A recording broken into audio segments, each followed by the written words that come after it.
Hey everyone, my name is Megan and welcome back to my homestead. Today will be my first garden tour.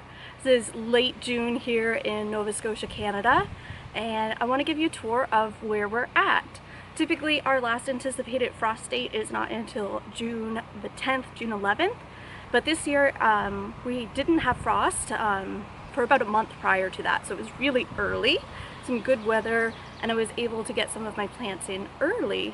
I have some green stalks here at the entrance to my garden, and let's get started on a tour. So this year I did invest in some green stalks. This one here is a leaf, so it is the 7 tier with the shorter pockets, and I've got strawberries in this one. And when we swing to our right, we have another one that is also a leaf and my experimental green stalk. So this one has some things in it that you might not typically plant in a leaf. Our top tier here has some cherry tomatoes called Cherry Falls. These are a tumbling variety, and I'm hoping they're going to tumble right over the side of this green stalk and be beautiful. And I also have some jalapenos in that top tier, followed by more Cherry Falls tomatoes, some strawberries, and some herbs. We have some cilantro, some oregano, some parsley, and some basil that didn't quite make it, unfortunately. I don't think it got enough sun with our weeds, because real life homesteading, we've had about 5 days here of rain or really wet weather, so we've not been able to mow, and this is what the homestead looks like. I'm going to take you over to the other side and show you some of the other herbs we have.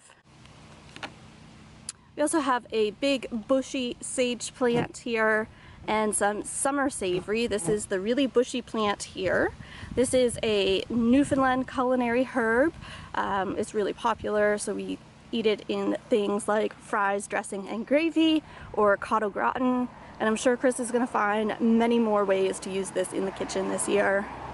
We've also got some oregano here doing well, and some parsley that is fighting the heat and hopefully not going to seed too soon. So all in all, I'm super happy with these leaf green stalk planters. We've got a good variety and everything is doing really well.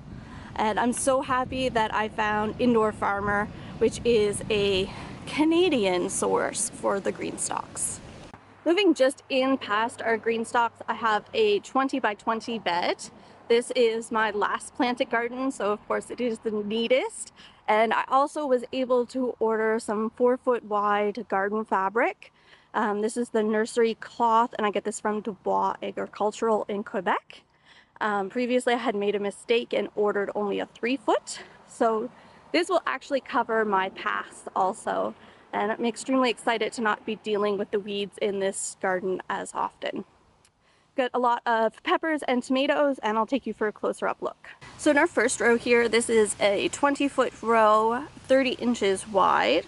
And on our right side, we have peppers, and on our left side, we have tomatoes. The variety in this bed is called Paul Robson. It's really popular. You might have heard Jess from Roots and Refuge mention this variety, and it actually does well here in our more northern climate also. It's a big, big meaty beefsteak tomato, and is certainly one of our favorites, so I can't wait for those to be ready.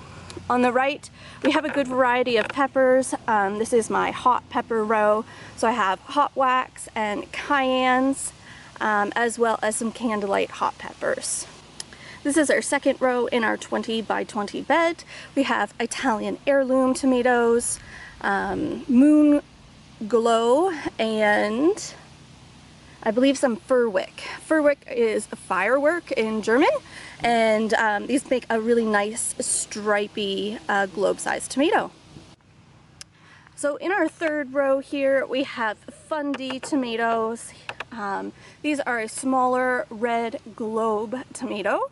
They're not typically what I would plant in my garden, but I have a lot of friends and customers that come and buy seed starts from me that are looking for a traditional red tomato. This one is developed in Kentville, Nova Scotia, and is a shorter season variety. So this is my second year giving it a shot.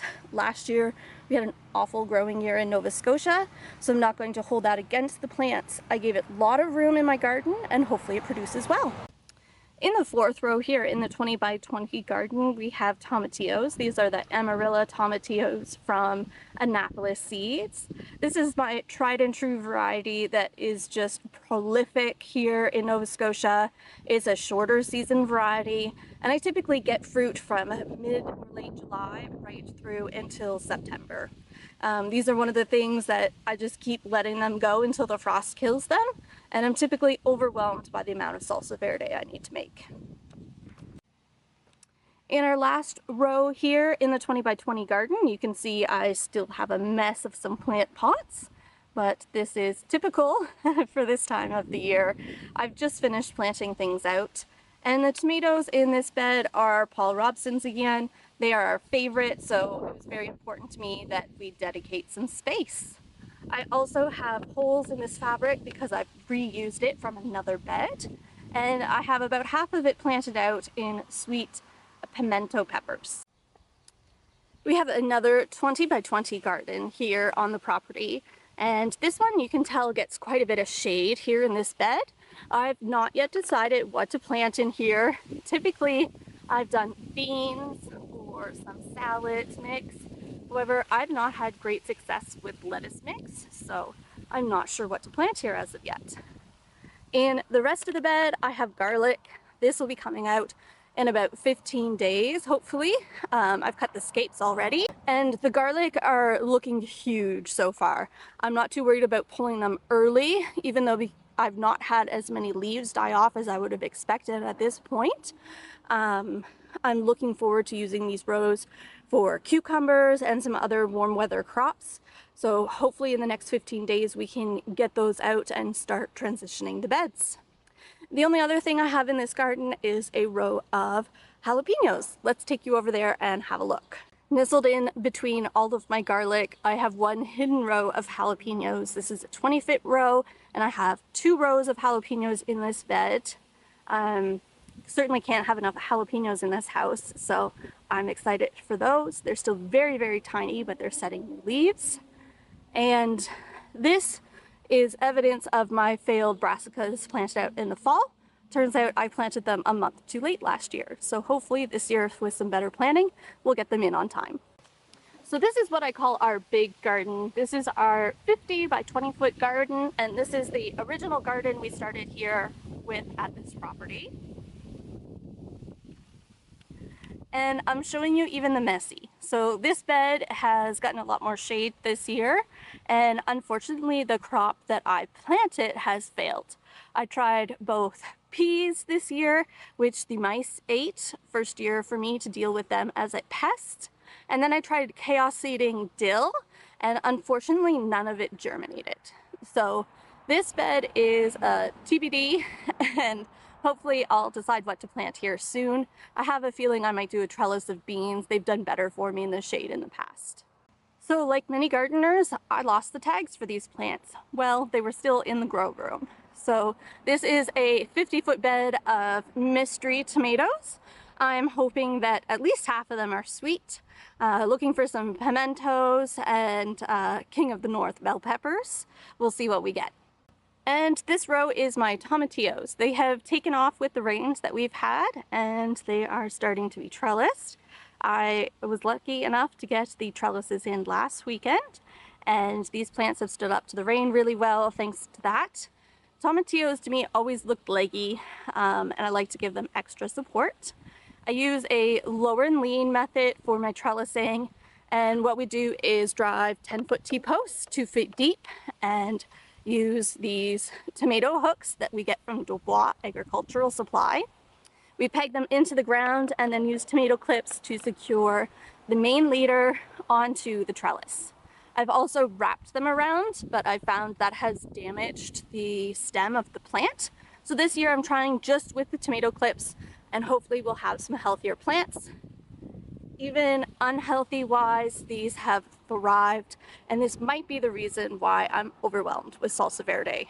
So like I said, real life homesteading, you can see that this bed is not tarped with landscape fabric. Unfortunately, I had run out, and these really needed to get in the ground to save me a whole lot of time, and I didn't wait for the fabric. So this means that my garden paths are extremely weedy, and the beds will be soon too if I don't take care of them. So weeding is certainly on the list for this weekend. This is the long weekend Canada Day here in Nova Scotia, so hopefully I'll have a bit of extra help. But this whole bed is tomatoes. I did 30 feet of single tomatoes just right down the middle of this 30-inch bed, and another 20 of 2 tomatoes per 30 inches. And we're hoping that the more dense planting still yields a healthy crop.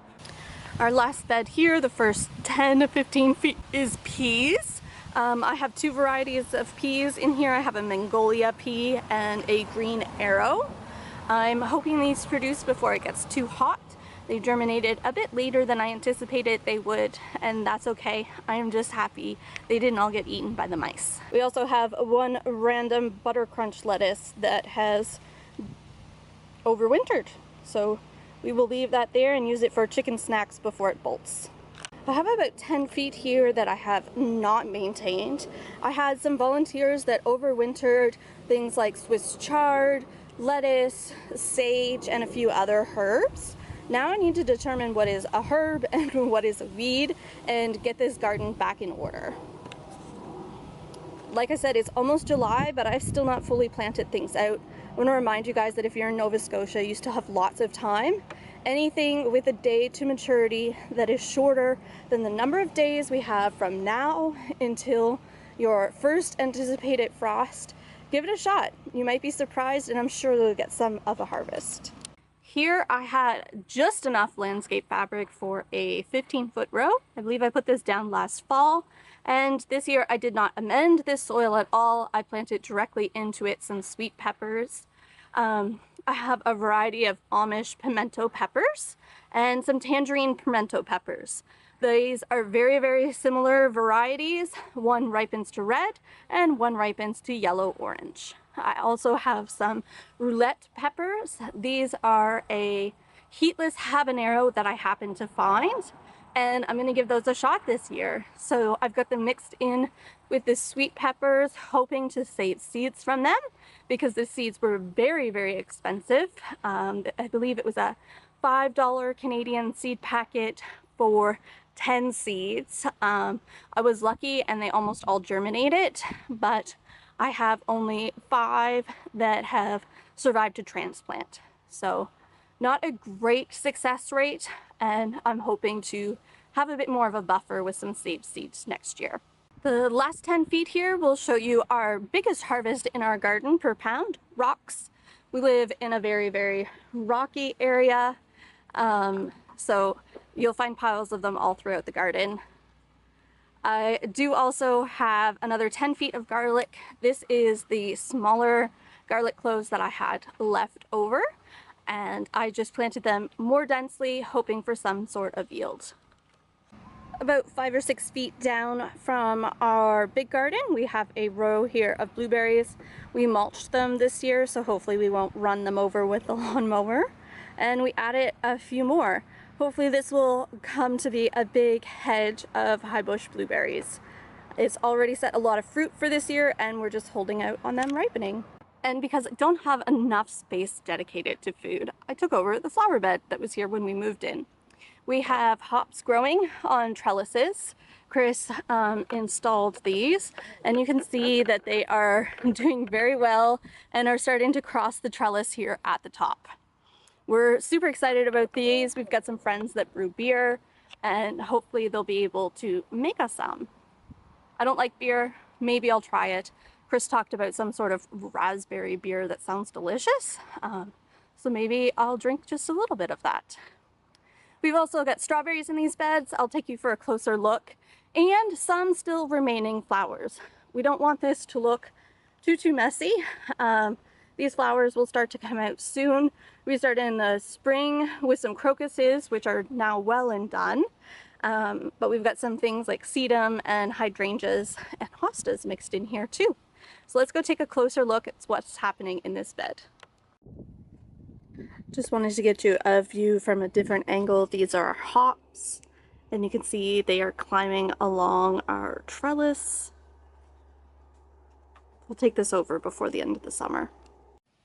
So taking you closer into this garden bed, you can see that we've got strawberries right mixed in with the hops.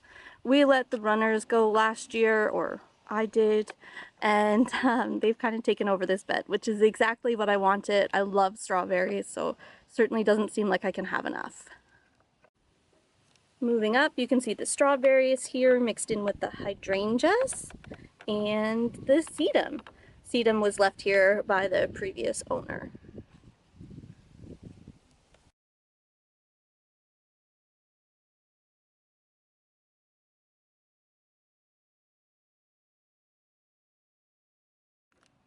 Got some of those roulette peppers here in the black pots. They're extremely small still, but they're still giveners, so we will give them a fighting chance. Behind that, we've got another hydrangea and more strawberries hiding in amongst the weeds.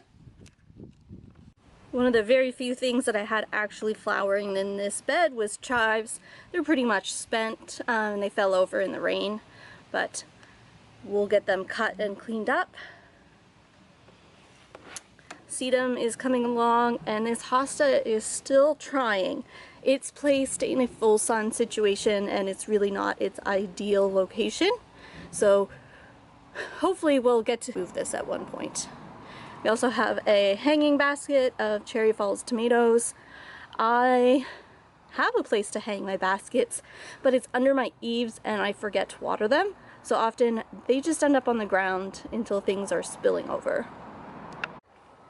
I purchased some hardy kiwi at the garden center this year, and I've not yet found a location for it, so right now it's chilling here on the steps. It's just starting to flower, and hopefully we'll get some fruit and we'll find a place for it and most likely transplant this in the fall. On the other side of our front stairs here, we have another really large hydrangea and a much smaller hosta over here, some strawberries, and another hop climbing the trellis. We also have some feverfew. I'll get you a closer look at some of those little flowers. They're quite cute. So these are our feverfew. Can be used medicinally, but I just got these for the flowers. I also have some yarrow. Yarrow has kind of gone wild here in our yard, and if it's close enough to the flower beds, I'll just let it go.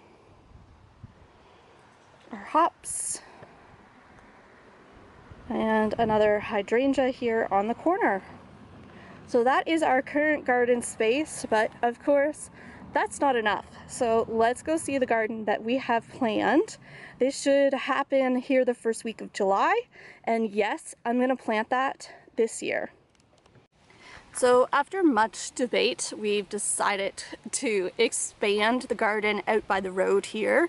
We know that the soil underneath is not great, so I found a neighbor who has a tractor who's able to come take the sod off the top, and I'm going to get a truckload of garden soil which he'll spread for me.